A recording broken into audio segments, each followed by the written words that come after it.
आज इस कार्यक्रम को लेकर अपन सब यहाँ इकट्ठे हुए हैं गौ सभामणि, इसलिए सब एक बार गौ माता की जय बोलेंगे। यहाँ पे बोलिए गौ माता की जय, गौ माता की जय, गौ माता की जय। आज हमारे विधानसभा क्षेत्र में लगभग 26 या 27 गौशालाएं हैं और पिछले कई साल से कोरोना के काल में भी इस कार्यक्रम को हमने जारी रखा, लेकिन श्रद्धांजलि का कार्यक्रम कोरोना की वजह से नहीं हो सका था और इस बार ये रखा है।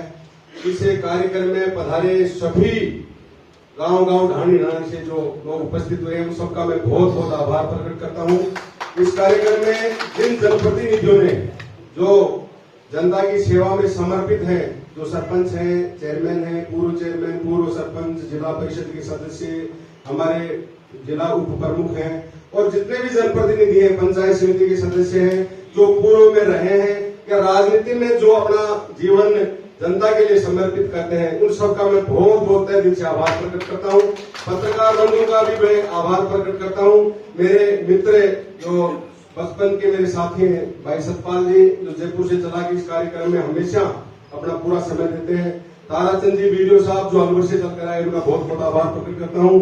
और हमारे यहाँ महावीर सिंह जी जो विकास अधिकारी रहे थे, मैं जब विधायक था, उनका, और जो भी हमारे सरवंत जी शिक्षाविद जो कार्यक्रम की अध्यक्षता कर रहे हैं और बहुत से शिक्षक बंधु जिन्होंने अपना समय देकर आज इस महापुरुष के श्रद्धांजलि अर्पित करने के लिए पधारे, सबका बहुत बहुत आभार प्रकट करता हूँ। ये कार्यक्रम में कोई राजनीतिक कार्यक्रम नहीं होता। शुरू से मैं राजनीति में मैं 30 साल से काम कर रहा हूँ, लेकिन मेरे पिताजी के जो कार्यक्रम हुए, जो पुण्यतिथि पर कभी ब्लड डोनेशन कैंप हुआ, कभी मेडिकल कैंप हुआ, कभी प्रतिस्पर्धी छात्र छात्राओं को और पुरस्कार वितरण करने का कार्यक्रम हुआ, कई भिन्न भिन्न प्रकार के कार्यक्रम हमने कई बार आयोजित किए, लेकिन जो ये गौ सभामणि का कार्यक्रम जैसे शुरू किया है, इसमें जितना आनंद आता है उतना आनंद कभी आया नहीं और ये प्रेरणा का काम है।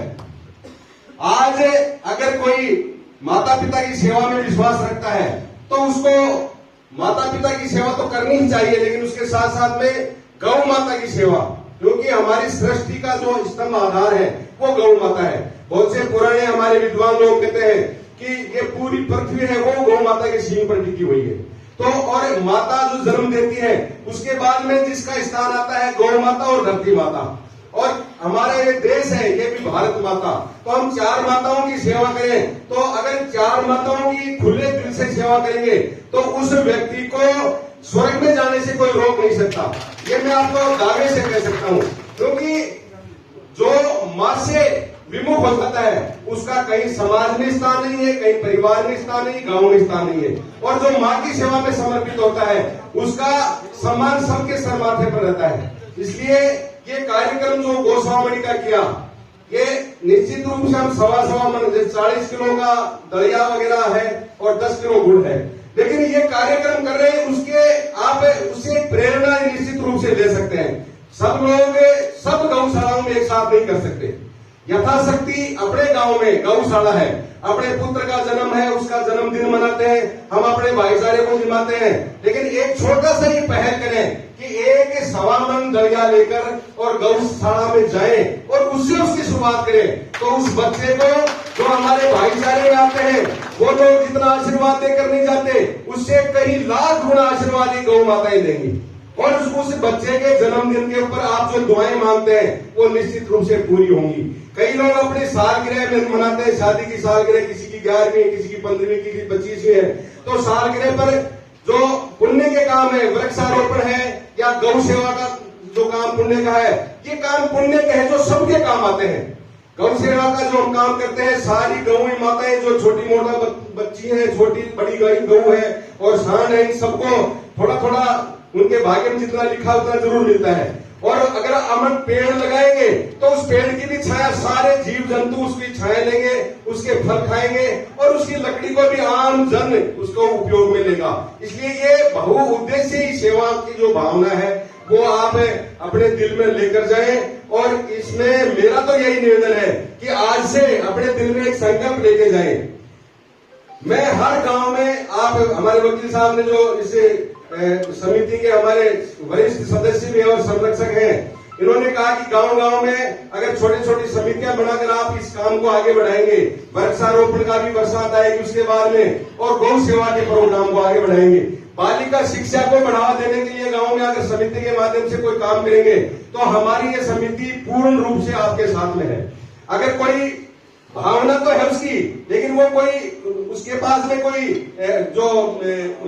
जो सामग्री उपलब्ध नहीं हो पाती है, अगर उसमें कोई सक्षम नहीं होगा तो हम प्रयास करेंगे कि भाई कोई बालिकाओं को शिक्षा से वंचित करने के लिए अगर कहीं किताबें दिक्कत आती है, कहीं ड्रेस दिक्कत आती है, तो ये सब हम मिलकर प्रयास करेंगे तो शायद ये हमारा जो अभियान है ये आगे बढ़ सकता है। गौशाला में जो जाएंगे, गौशाला में आप एक बार अपने निकटतम जो गौशाला है उसमें आप एक बार निश्चित रूप से किसी न किसी बार त्योहार को तो जरूर जाएंगे। जैसे दीपावली हो जाते हैं, होली को जाते हैं, दुल्हनी को जाते हैं, या कोई भी ऐसा जो उत्सव हमारा आता है उसमें अपने जीवन में एक प्रण ले लें कि निश्चित रूप से गौशाला में जाकर हम गौ की सेवा करेंगे, तो आपके मन में निश्चित रूप से उनके प्रति भाव प्रकट होगा। और इसी प्रकार अपने नजदीक के विद्यालय में जाएंगे तो उस विद्यालय में जो भी कमियां हैं उसके बारे में आपके मन में एक भाव आएगा, तो निश्चित रूप से उसका समाधान हो सकता है। लेकिन लोगों में कई बार देखने को मिलता है कि अपना खुद कर नहीं सकते, लेकिन वो क्या कहते हैं, यहाँ नेता काम के नहीं है, कोई काम ही नहीं कर रहा। हमारे स्कूल में गए थे, गंदगी पड़ी है, वहाँ अध्यापक टाइम पे नहीं आते हैं, वहाँ कमरा टूटा हुआ है, पानी बरसात आ रही है, पानी आ रहा है उसमें, लेकिन वो व्यक्ति ये कभी प्रयास नहीं करता कि इसका समाधान कैसे हो सकता है। इसका समाधान तो मैं नहीं कर सकता हूँ, अगर मैं यथास्थान जाकर इस बात को रखूंगा तो इसका समाधान निश्चित रूप से हो सकता है। लेकिन ये प्रयास की भावना कम रहती है और दूसरे को उलाहना देने की भावना ज्यादा आ गई है। समाजों में ये विकृतियां आ गई हैं और इन विकृतियों को हम दूर करें। तो मेरे पिताजी से मैं तो 20 साल का था उस समय, लेकिन ये मैंने जो उनके बारे में सीखा है ये तो मैंने सारा बाद में सीखा है। उस समय तो पढ़ते थे, जयपुर रहते थे, हम तो हॉस्टल में रहते थे, उनके निकट कभी रहे नहीं। लेकिन बाद में जब लोगों के संपर्क में गए, 1988 से मैं निरंतर जनता के बीच में रहा। जैसे अभी हमारे बुजुर्ग हैं जयमल जी, सीताराम जी पूर्व चेयरमैन है, या खेतरी में नंद किशोर जी थे, वो अब खत्म हो गए। बहुत पुराने लोग उनके साथ काम करते थे, उनके किस्से बताते थे और उनको धीरे धीरे अपने जीवन में हमने उसको ग्रहण किया है। और आज ये भाव इसीलिए पैदा हुआ है, नहीं तो नेताओं के कार्यक्रमों में हम भी जाते हैं, सब लोग जाते हैं, भाषण करवाए और राम राम, अपनी बात रख दी, दूसरे आए वो अपनी बात रख के और चले गए। लेकिन वो किस मकसद से किया है ये कभी उसका कोई किसी ने देखा नहीं है। तो मेरे मन में यही भाव आया कि हम कोई कार्यक्रम करें, उसका उद्देश्य जरूर होना चाहिए। राजनीति तो हम अपने कर्मों से करेंगे, अपना अच्छा कर्म करेंगे तो लोग आशीर्वाद देंगे, अच्छा कर्म नहीं करेंगे तो आशीर्वाद नहीं देंगे। तो हमें पुण्य तिथि पर तो कोई पुण्य का काम करे ना, ताकि लोगों को, दूसरों को भी प्रेरणा मिले। इसलिए आज आप लोगों से मैं तो यही निवेदन करना चाहता हूं कि हमारे 44 पंचायतें हैं और एक नगर पालिका है, इसमें 10-10 व्यक्ति हमें दें इस समिति के माध्यम से। मैं गैर राजनीतिक बात कर रहा हूं, राजनीति का अंश मात्र भी इस मामले में कोई लेना देना नहीं है। यहाँ कांग्रेस के भी लोग हैं, यहाँ बीजेपी के भी लोग हैं और किसी भी दल से संपर्क रखने वाले वो लोग भी हैं। इसलिए मैं आप लोगों से यही निवेदन करना चाहता हूं, क्योंकि मेरे पिताजी की पुण्यतिथि नहीं है, ये खेतरी के एक, जैसा अभी पूर्व वक्ताओं ने बताया कि एक अजय विधायक जो आज तो बहुत संपन्न लोग चुनाव लड़ने लगे, उस समय एक गाड़ी से चुनाव लड़के, तो उस व्यक्ति में कहीं न कहीं कोई क्वालिटी थी।